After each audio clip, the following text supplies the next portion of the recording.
What if there was more to the story than an iceberg and a faulty assumption that the ship was unsinkable?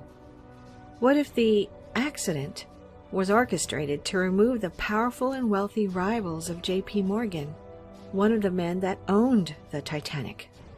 If this were true, what could possibly be worth the lives of more than 1,500 people? Why would he do such a thing? Is there evidence that points to such a plot? It is important to understand everything that was happening behind the scenes and all the facts before deciding whether or not this could be true. The level of influence and wealth involved is staggering, and the more questions you ask, the stranger the facts become. So, is there more to the story about the sinking of the Titanic? Who are the players and what are the facts? J.P. Morgan, one of the most ruthless financiers of the age, was a strong proponent of the development of an organization that had yet to be built, the Federal Reserve. He believed that the Federal Reserve was not only a good idea, but a necessary one. He and his bank had to personally organize and oversee the bailouts of many smaller banks and businesses, using his leverage and clout to convince others to go along with his plans. He believed that a central bank system would ease the stress of the large banks that were at the mercy of bank runs caused by smaller banks and market forces. J.P. Morgan wanted a private version of the Federal Reserve as opposed to a government-controlled Federal Reserve, which was being proposed at the time by progressives in Washington. Only professionals and expert bankers should be in charge of the central bank, not government bureaucrats, thought Morgan. He was in favor of and a vocal proponent for the private Federal Reserve option. Other wealthy and influential members of society were opposed to the development of the Federal Reserve in opposition to J.P. Morgan.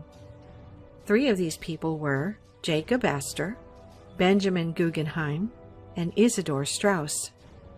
Isidor Straus was co-owner of Macy's department store with his brother Nathan. Benjamin Guggenheim was a wealthy Jewish-American businessman. Jacob Astor IV was the 4th generation of wealthy Astors who dealt in real estate, among other business concerns spanning the United States. Jacob Astor was the wealthiest person on the Titanic when it sunk and was, in relation to GDP, one of the richest men to ever live. These men, and many others, were opposed to the development of the Federal Reserve Bank, thinking that the system would give the bankers too much power. The bankers, including J.P. Morgan and the Rockefeller family, already had far too much power in their opinion, and they did not want to give them any more leverage. The Federal Reserve would do just that, and they were in vocal opposition to the idea. Having wealthy business rivals and strong personalities with differing viewpoints isn't uncommon in the world of high finance. However, the fact that these disagreements exist isn't enough to imply that the crashing and sinking of the Titanic was planned and coordinated by J.P. Morgan. Interestingly, when you dig deeper, you find a string of coincidences, incredible luck, and stories that don't quite line up, particularly when it comes to J.P. Morgan himself. What kind of coincidences and luck, you may ask? Well, while J.P. Morgan was scheduled to be on the Titanic for her maiden voyage, he abruptly canceled his trip at the last minute. Why was he not taking this momentous and grand voyage? He was supposedly ill.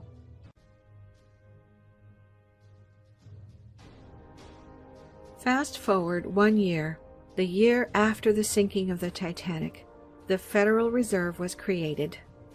With much squabbling in Washington about the details of the Federal Reserve Act, it passed, and the Federal Reserve was born. J.P. Morgan's vision of a Federal Reserve Bank controlled by bankers was not exactly as he would have wanted it.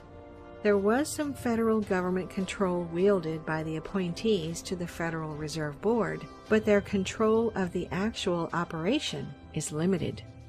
Some elected representatives were critics of the act and stated as much after it had been passed by Congress.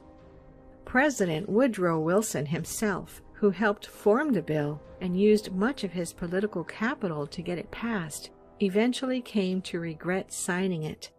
He said this near the end of his life. "I am a most unhappy man. I have unwittingly ruined my country.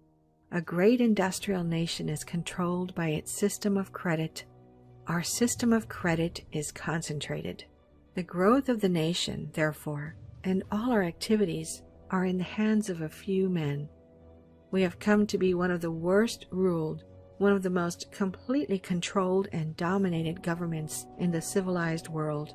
No longer a government by free opinion, no longer a government by conviction and the vote of the majority, but a government by the opinion and duress of a small group of dominant men."